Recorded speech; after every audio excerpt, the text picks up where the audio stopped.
Alrighty, hello and welcome to the first Peter member webinar of 2022. My name is Cassie Tung. I am Peter's Marketing Communications Manager and I am just so happy to be here with all of you once more. It's been a while. Before we get started, I would like to take a moment to think about and just really acknowledge that I'm facilitating this webinar on Gadigal land and pay my respects to the Gadigal people of the Eora Nation, traditional custodians of the area, as well as their elders past and present. Well, I know we're all dialing in from all kinds of places on different countries. I think it's really nice to take a moment to think about what we have in common, that we're coming together on the lands of the oldest continuous culture on Earth to celebrate teaching and learning, and what a huge privilege it is to be involved in this kind of knowledge sharing on lands that have a rich and brilliant history of sharing information, knowledge, education. It always was and always will be Aboriginal land, and we're just so lucky to be here together, and I'm so glad that you're all here with me. So thank you so much for joining us. If you are a Peter member webinar, welcome back, and if you're joining us for the first time, welcome. Before I turn things over to our guest, I thought I would just talk a little bit about how Peter member webinars work as an introduction or just a reminder. So each webinar runs for about 45 minutes. It does include time for questions. So we have popped you all on mute, so just so that we can hear our guest without any interruptions, but we do still want to hear from you. So please use the Zoom chat function to make comments and ask questions at any point during the webinar. You don't have to wait until the end, so you can get in whenever you like, and we'll just make sure that you're heard. We won't let any questions go unanswered if we can help it. You're welcome to keep your cameras on if you'd like. That's up to you, but it's always nice to see your faces. This webinar will also be recorded, but don't worry, it will only capture the face of our speaker and me, so you're all set. You'll be sent a link to the recording as soon as it's available, so you can revisit the conversation or share it with your team. Now that is probably just about enough out of me. So I want to now introduce you to our amazing guest speaker, Catherine Attard, and then we can turn over to Catherine. She is a Professor of Mathematics Education and Deputy Director of the Centre for Educational Research within the School of Education at Western Sydney University. Yes, I am reading notes because I don't want to get any of this wrong. It's all very impressive. She is a multiple award-winning educator, and her philosophy, while straightforward, is transformative. She combines great dedication for teaching engaging mathematics with her own experiences as a primary classroom teacher to motivate and inspire pre-service and qualified teachers. She has won several teaching awards, including a 2016 AAUT Teaching Excellence Award, an Office of Learning and Teaching citation for outstanding contributions to student learning, and the Western Sydney University's Vice Chancellor's Excellence in Teaching Award. Plus, in 2017, Catherine was listed as the Educators Hot List, in the Educators Hot List, as one of the most influential educators in Australia. She is the current president of the Mathematics Education Research Group of Australasia, and is also the author of the leading mathematics education blog, which you may know, engagingmaths.com. She's also the author of several popular mathematics teacher resource books. She is so accomplished, and we're just so really lucky to have her with us today. It is such a joy. Welcome, Catherine. Over to you. Thanks, Cassie. I think we've run out of time already. Hi, everyone. Just joking.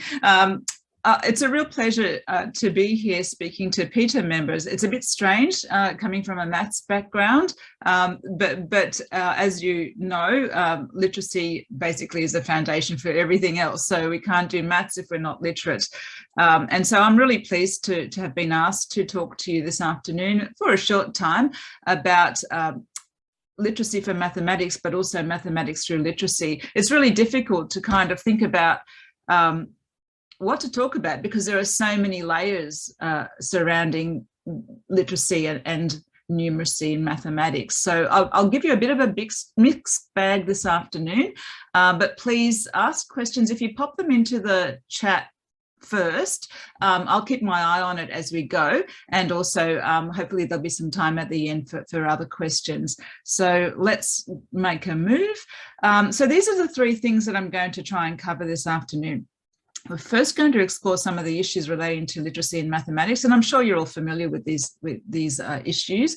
We're going to consider some literacy-based mathematics tasks, and we're also going to investigate opportunities to teach mathematics through children's literature, which is one of my favourite things to do. So I've got piles of books around me. You can't see them on my desk, but I'll be showing you a few and giving you a few ideas as well. And, you know, if you've got some favourite children's literature that you use to teach mathematics, mathematics at the appropriate time, just pop it into the chat, because I think we can all learn from each other.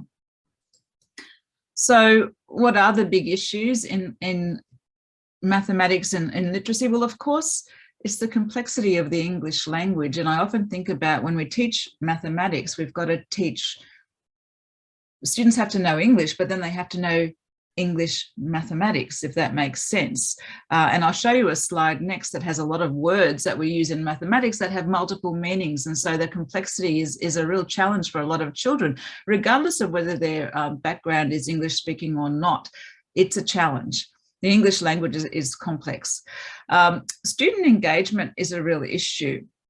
Now, I'm going to talk about engagement a little bit later on, but we need to make sure that the mathematics curriculum is accessible for students to be engaged, and often literacy might be one of those barriers that stop it from being accessible. So it's important to understand what student engagement is and how we can actually promote engagement by being aware of the literacy issues around that.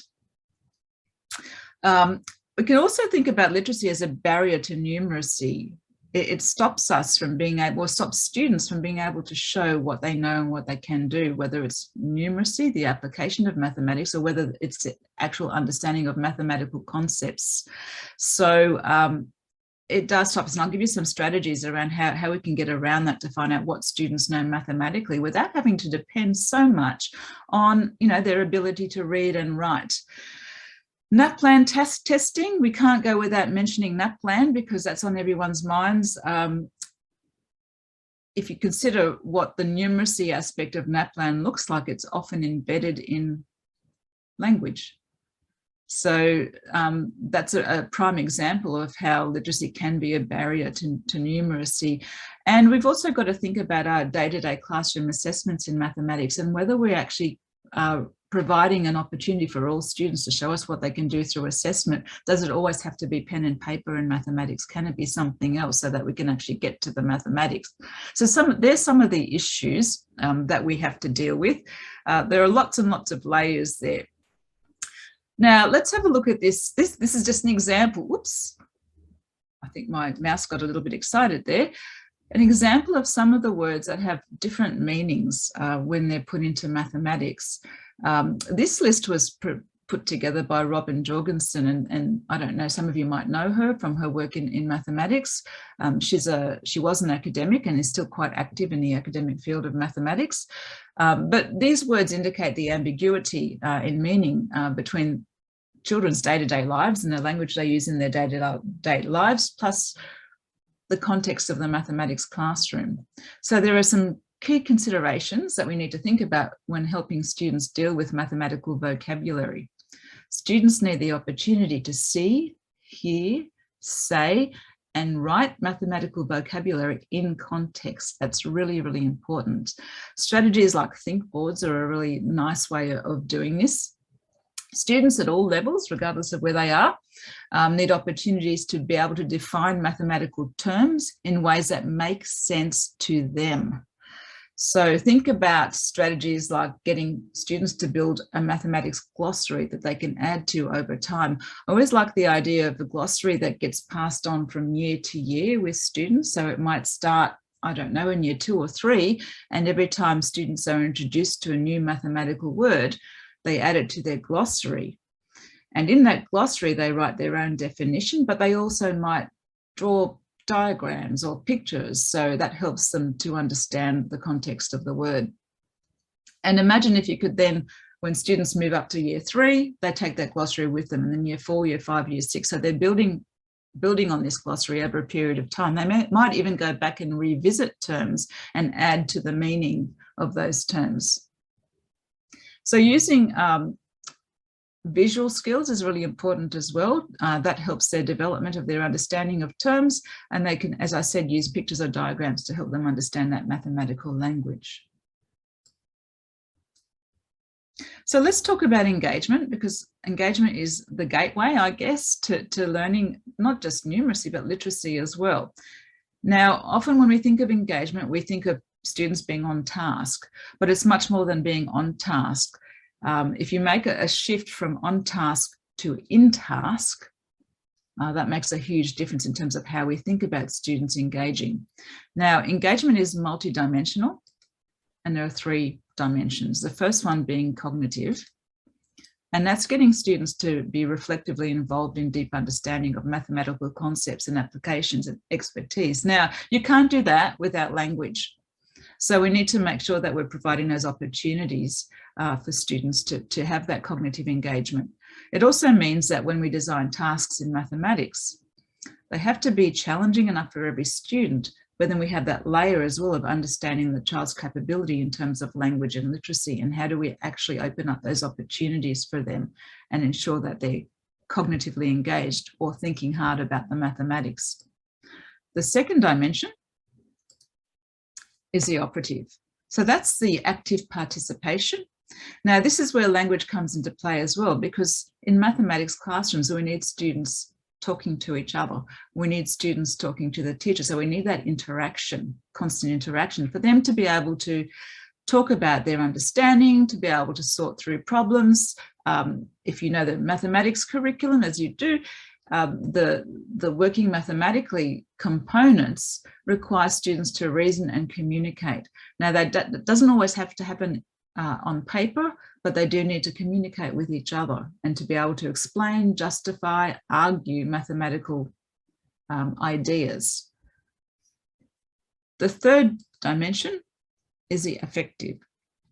So that's, kids liking maths, having fun. It's hard to do that if you don't understand the language, but also valuing what they're learning. So when those 3 domains come together, that's when we get substantive engagement. So students working hard, thinking hard, and feeling good about their learning. You can apply these ideas to any area of the curriculum, but if we think about it today in terms of mathematics and that literacy being the gateway to the mathematics. So this is just an example of a strategy that you could use. When we're talking about glossaries, for example, you could get students to write definitions. I really like the idea of having examples and non-examples. Non-examples are as powerful, sometimes even more powerful than examples. It also allows students to practice using the language of mathematics, being able to describe characteristics of whatever it is, whatever the concept is really important. So having something like this, just as a practice when you're introducing mathematical terms is really important. I always encourage teachers as well to have mathematics word walls.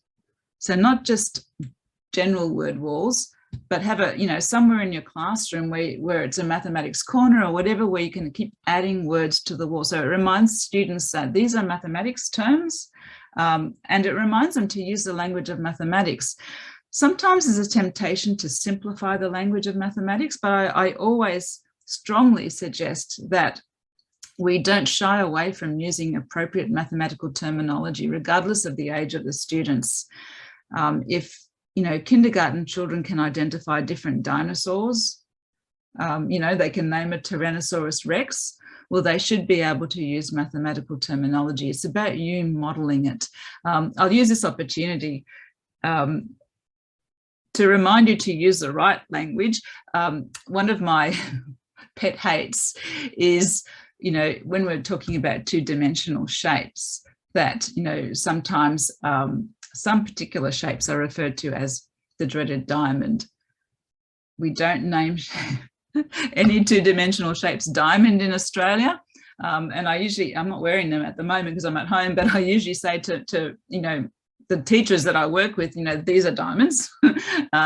So it's important to know the correct terminology. And I know, as primary teachers, we've got many areas of the curriculum that we need to look after.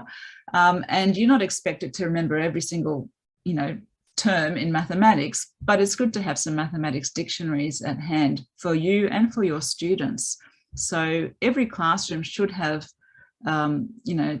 10 little maths dictionaries, and there are a few good ones around. I know Paul Swan has a mathematics dictionary, and they're child friendly, but also teacher friendly. So, don't be overwhelmed by the maths terminology. If you if you don't know it offhand, find out, but just have those dictionaries handy, because often it's quite empowering to get students to actually find the definitions rather than you give them to them.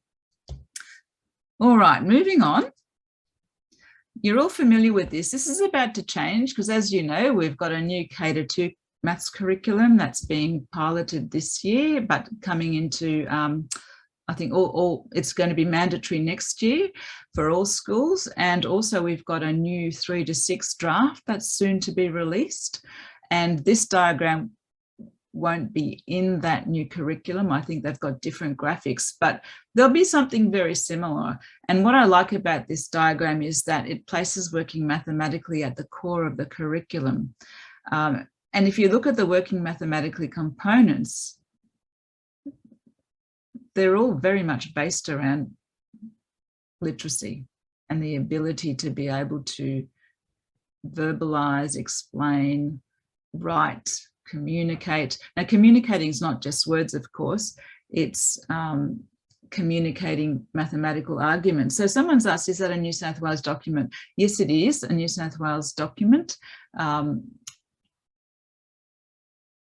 But the Australian curriculum has the proficiencies, and the proficiencies are basically the same. The only thing that's different in New South Wales at the moment is that we have communicating. I believe that's disappearing anyway in the new iteration of the curriculum. So the proficiencies are problem solving, reasoning, understanding, and fluency, and they underpin all of the content. So when you're teaching mathematics, you should be teaching under the umbrella of working mathematically or the proficiencies. So, you know, language is part of mathematics. We can't avoid it. Lorraine's asked if the slides will be available. Yes, they will.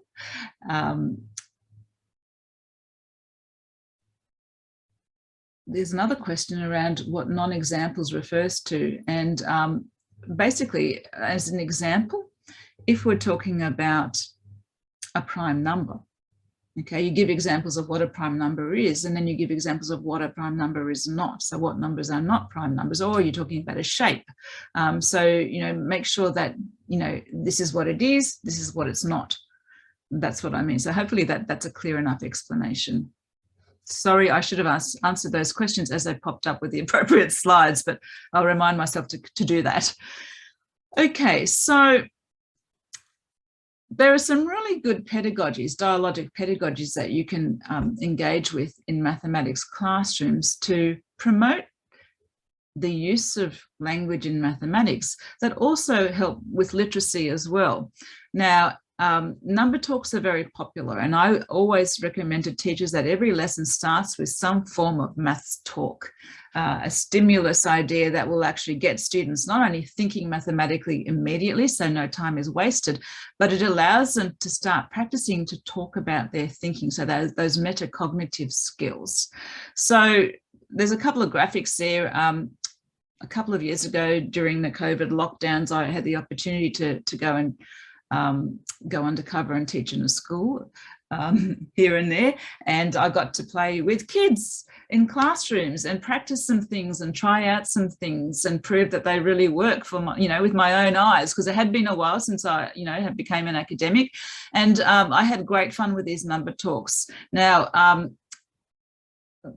the story with these particular classes is there were a lot of tutored children in these classes who could do mathematics, you know, by applying formulas, etc. But they found it very difficult to talk about what was going on in their heads. In fact, they were very challenged in being flexible with numbers. And to me, that's about being numerate, so that flexibility. So it was a real challenge to get these students to actually break things apart and be able to verbalize what was happening in their heads, so that someone else could understand what happened. So number talks are really important, or maths talks. You can use photographs if you want, rather than having, you know, something like this. And the Department of Education in New South Wales have a document called Talk Moves, where they give suggestions on how to manage that talk and dialogue in the classroom. If you haven't seen this, I would suggest going having a look. and using some of these really simple strategies to help students in terms of being able to talk and having the confidence to talk. It's really interesting because some kids just can't verbalize, and if their first language is not English, it's even harder. So being able to listen to their peers talk about the mathematics is quite important. It's not just the teacher talking all the time, but often it's more powerful when students hear their peers talk. So this is a really, really good strategy. There's a lot of research in the area of dialogic pedagogies. I wrote a paper probably 3 or 4 years ago for a MERGA conference where we looked at some transcripts of lessons. So this is a little bit different in terms of getting the kids to talk, but being aware of the way that you talk to students in classrooms as well. So when we looked at some transcripts of, maths lessons, and they're just ordinary maths lessons. The teacher wasn't aware. She was aware that we were looking at language, but not specifically the language of mathematics. But most of the dialogue in those maths lessons was really around management. It wasn't about mathematics. So be aware of how you're talking, what you're saying, and making sure that you've got opportunities for students to do that. That discussion and argumentation, etc. So how does that talk move in the centre work? I'm not sure. Can you be a bit more specific? But basically, these are just strategies. And I don't know if you can see my mouse pointing to these things, but they're just strategies that you can use to help students. So for example, adding on, what you do is you actually teach the students to add on to each other's responses. And they don't learn that automatically. You have to model these behaviors and these types of language to your students, but teaching them to add on. So they're picking up what someone else has said and they're adding more to it. Or repeating, paraphrasing is really good for language development as well, paraphrasing what someone else has said. Wait time is really important if you want to develop that ability to discuss. Giving students time to actually formulate their thoughts so they can verbalize it in mathematics is really important. Likewise, it's also important for teachers to think about the response to what the child has said, especially if you're evaluating what they've said. Turning and talk is really good, so encouraging students to talk to each other before they actually put it out there to the whole class. Again, revoicing. Okay, now problem solving is a really important part of the mathematics curriculum, and if you have a quick read of this, it gives you an idea of how some students get really confused. Now, this is not a real problem, I warn you, but that's how they see problems. I once had a pre-service teacher try and solve this.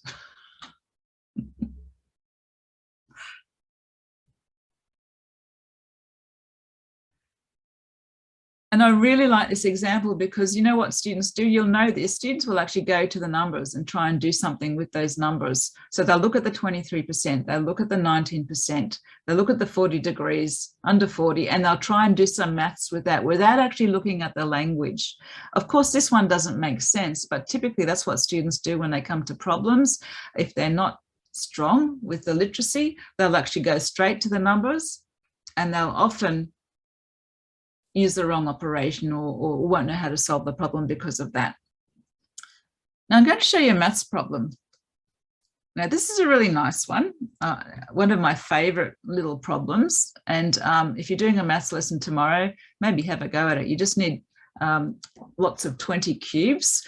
And if we were face to face, I'd actually get you to solve this. But have a look at it. It's a maths problem, but do you see any symbols? So have a look and think about, well, what are the literacy demands in this problem? And maybe if you want to post a comment in the chat, go crazy.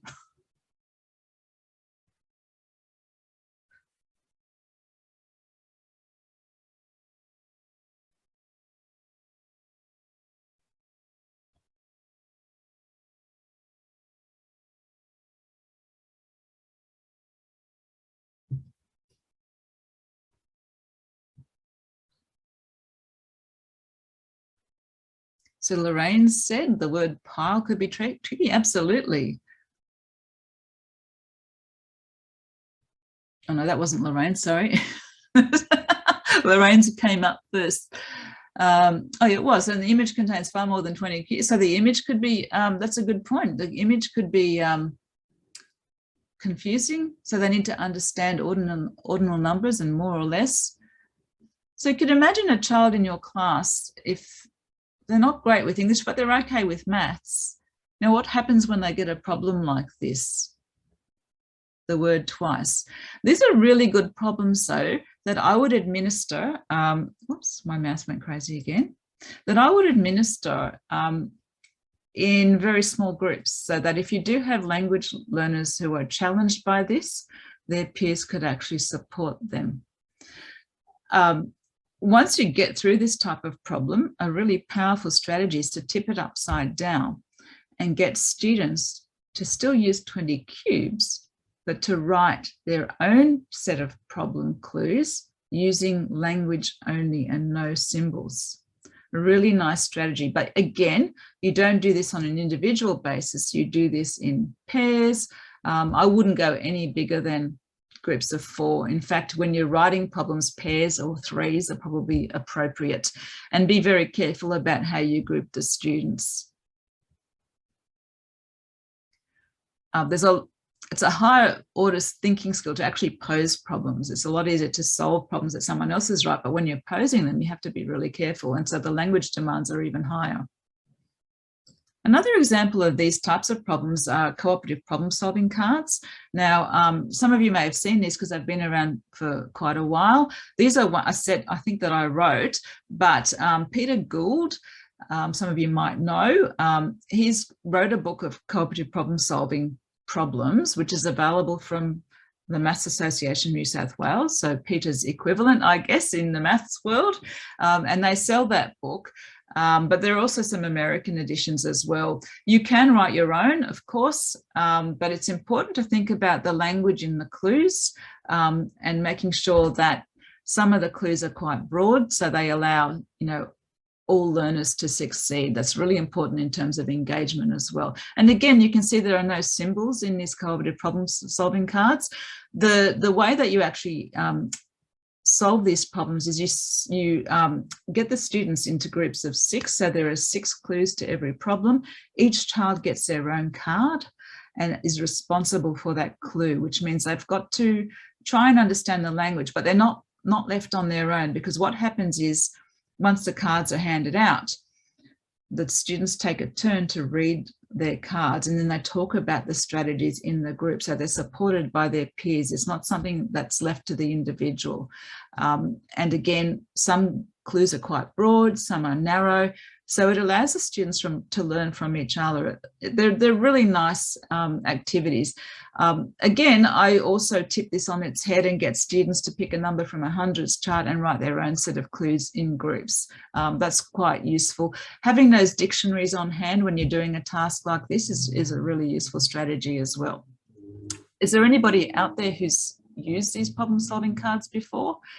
It would be good to hear if you did. I used them a lot when I was teaching a few years ago. I've used them since with teachers, but I've also gone back in the classroom and used them, and they still work, still highly engaging, and really good practice at understanding the literacy in mathematics.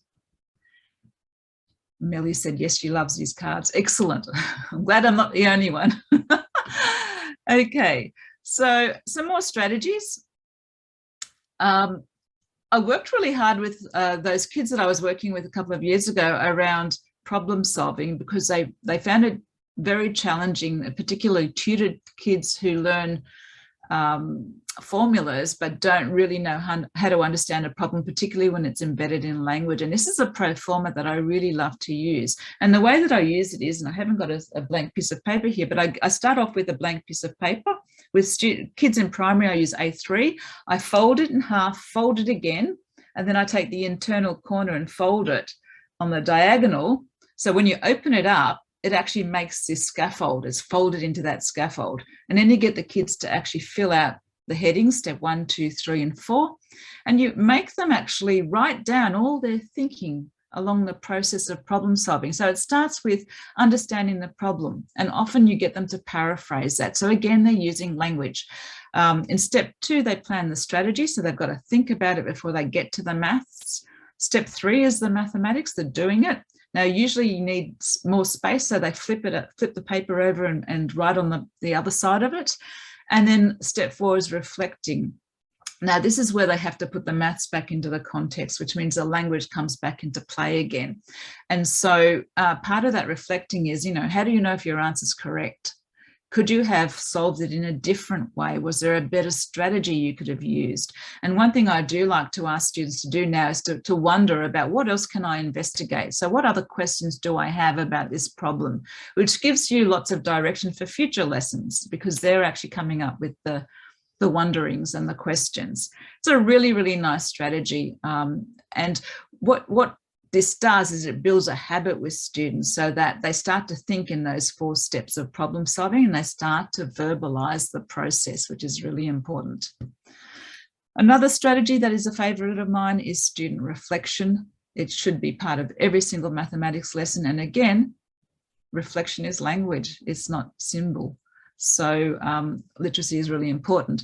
Now, there is a framework for reflection that I often draw on called the REL, the REAL framework, and you can Google that. It's by Woodward and Munns, and it's generic. It's not specific to mathematics, but what I tend to do is I tweak them to make them mathematical. So these are just some examples. Now, you'll get a recording of this webinar, so you can read through these slides more slowly at your own leisure. So I'm going to flick through these next couple of slides so that you can see. You'll also notice that these reflection prompts are sorted into cognitive, operative, and affective engagement domains. So it's quite clever. And typically what I would do with students is ask them to pick a prompt from each domain to reflect on. One thing to consider, and I'll talk about this a little bit later on, is how do you capture reflection if writing is hard for students? So use your digital tools and get them to record themselves reflecting verbally. That's a lot easier for some children than spending half an hour writing their reflection, because I know in a primary classroom, it can take a long time to respond to a reflection prompt if they're writing. So, if you've got iPads lying around, you set them off in pairs and they actually record each other. You don't even have to do it. But then you save that recording and there's your evidence of reflection, and it's also assessment evidence as well. That's the last set, the affective, which is really important as well. So this next slide, now I don't know why there we go. Okay, screencasting is really powerful. So if literacy is getting in the way of numeracy, consider getting kids to record their thinking. So they're writing, they're drawing, they're solving equations on an iPad using something like Explain Everything, but they're talking about their thinking as they go. Again, that kind of lessens the demand if students don't have to write everything down. They're still practicing the language of mathematics, and better still, you're capturing evidence of them using the language of mathematics. So screencasting is a really powerful tool to use. I'm aware of the time and I'm only halfway through. Okay. So some strategies: collaborative problem solving, using maths journals, and it doesn't have to be written journals. Those opportunities for verbal and written responses, that glossary idea, using graphic organizers, word walls, number talks. And I'm not sure if you're all aware, Newman's error analysis is a really good, useful tool for teachers to look at where the issues are around literacy and understanding the language in problems. So Newman's error analysis, if you've never heard of it, Google it. There's information out there. It's not a tool for students to use, though. It's a diagnostic tool for teachers to actually figure out, well, what is it? What's, the barrier between the comprehension and the actual solving of the problem. Now I'm going to flip and go to children's literature to teach mathematics, because this is the exciting, fun bit. Millie, are you excited? Okay. So one of my very favorite picture books is Math Curse. I wish it was called Maths Curse or Mathematics Curse, but it's American. So what I really like about using picture books is that it contextualizes the mathematics, puts it into context. It's engaging because we're giving students that context. Sometimes it's a fun, like Maths Curse, and I don't have a copy on me because they're all in my office at work. But Maths Curse is about a teacher called Mrs. Fibonacci. She comes to school and she says to kids on the Monday, do you know everything can be thought of as a maths problem? And then the main character of the book starts to think, now everything's a problem for me. He wakes up and it's a problem. He doesn't know how many cornflakes in his bowl, etc. And everything is a problem. I won't spoil it for you. It's worth reading.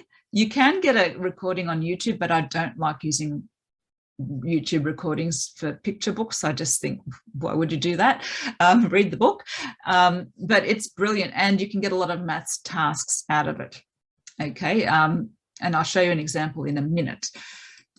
First, I want to show you this, and I'm sorry it's a bit blurry, but this comes from Jenny Marston. And some years ago, Jenny Marston did a PhD in children's literature at Macquarie University. She's since retired, but she came up with this way to classify children's picture books for mathematics.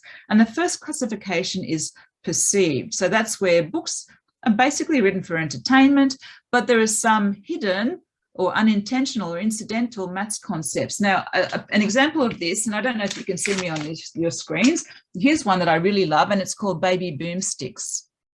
Now, it's about this big giant baby, right? And the baby's in a city, and I mean, look at that.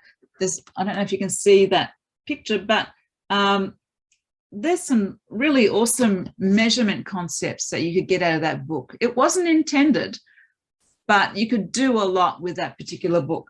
Something like Whoever You Are, that's been around for a long time, but you could do some really lovely maths works around statistics with this book. Goldilocks and the Three Bears, unintentional, but lots of maths in there. So they're good examples. The second type is explicit. So they're books that are written in picture book format that specifically teach a concept. And we know lots of those books. Here's one that I just pulled off my shelf, Mouse Shapes. It's all about shapes. I think there's one that I don't like in here, by the way. It's the one I mentioned before. Yeah, that nasty, nasty D word. So you've got to be careful. It talks about diamonds. So I would glue those pages together. 1, 2, cockatoo, those sorts of things. Doesn't have to be for lower primary or infants either. There are some really good explicit books for upper primary as well. There's 10,000 Sheep. There's a lot of books. I have a massive collection of picture books. The third type is embedded. So they're good quality picture books that have that entertainment, but also they balance out with mathematical language. And the favorite one of mine is The Rabbit Problem by Emily Gravett. Now, if you haven't seen that book, I would recommend that you buy it. It is absolutely brilliant. There is so much mathematics in it, but it's also a beautiful book. And it's a pop-up book as well, which is even better. But it basically it's good for any primary classroom. So the age of the students or the level of the students that you're teaching will determine what you get out of it and what you can do with it. But it's set up as a calendar, and it works on the Fibonacci sequence, and of course rabbits breeding. The author is Emily Gravett, Gravett, and it's just awesome. Like the mathematics that you can do out of this book. I could write a book about the mathematics in the book. So if you haven't seen that one, The Rabbit Problem, beautiful, beautiful picture book that's got mathematics embedded. Yuno's Garden is another one, a nice one that has it embedded, but is also quite entertaining. There are countless. So think about the books that you have at hand and whether they're perceived, explicit or embedded. They're all good quality. I tend not to love the explicit ones because they're a bit dry in terms of the narrative and the story and the context. To me, they're a little bit forced, but they can be good, especially for the younger students. So hopefully that's a helpful structure there, I guess.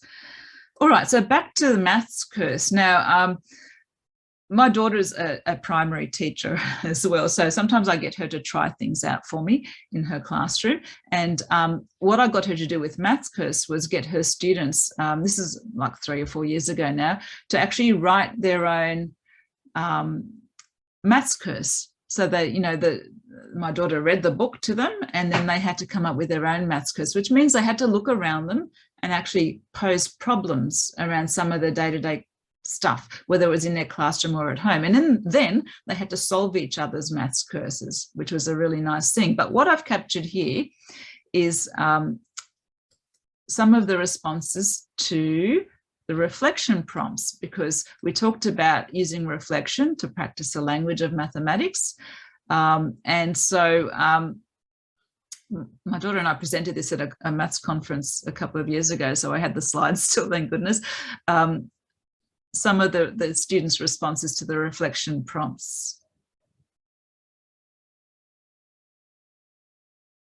And I like the last one, having a go at tricky questions, even if I got them wrong.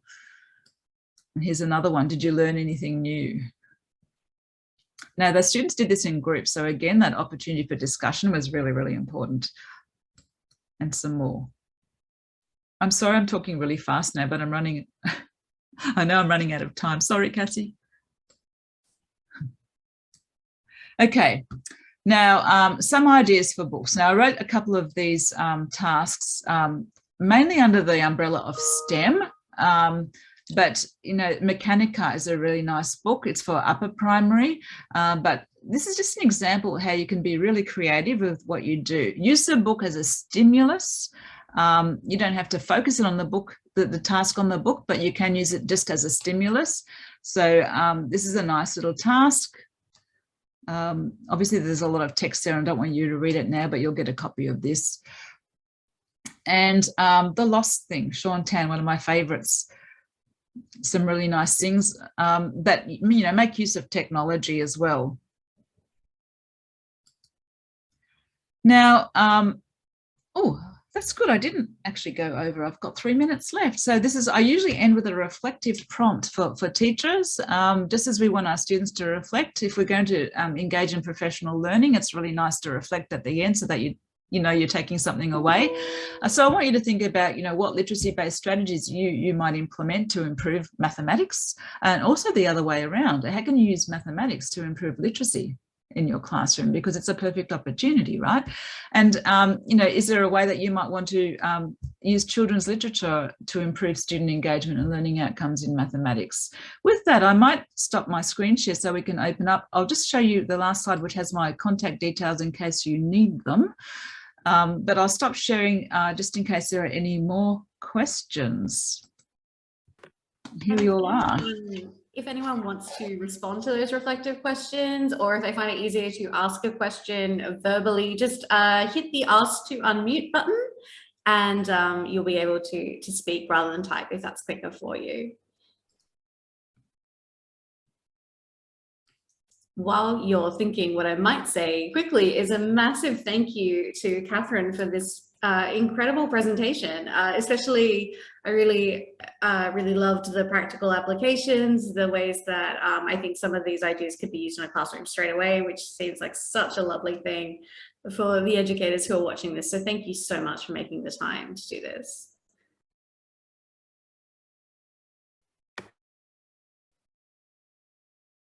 Thanks, everyone. If you have questions, just feel free to email as well. I can't believe I said that and I'm asking for more emails. More emails. Come with me.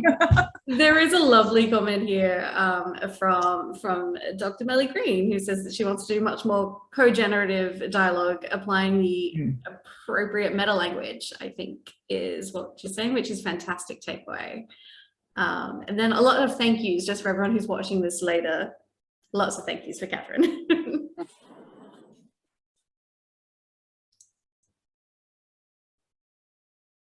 And we also have Lorna saying thank you for the great ideas and resources, and that she'll be buying some books, which is great. And thank you for the list of book suggestions as well. That's so fantastic. Yeah, Amazon's great for anything. But also feel feel free to support your local indie bookseller. Absolutely, absolutely. That's right. Now we are bang on 4:15, so we might actually wrap up on time, which is incredible for the first webinar back. And thank you so much, Catherine, for your time. Thank all of you for coming along, joining in live with your comments and questions. It's really wonderful to be in this sort of teaching and learning space and sharing space with all of you again for the year. So thank you so much. Our next webinar is on the 1st of March. It's with author and illustrator Jennifer Cossins, and that's going to be really exciting. So hopefully we will see you then. Thank you again, Catherine. This has been amazing. We will send the recording out as soon as possible. It may be tomorrow morning. It might be this evening, depending on how we go. But thank you so much for all of your time. Thank you for joining us. And thank you so much again, Catherine. Thanks, everyone. Thank you. Thank you.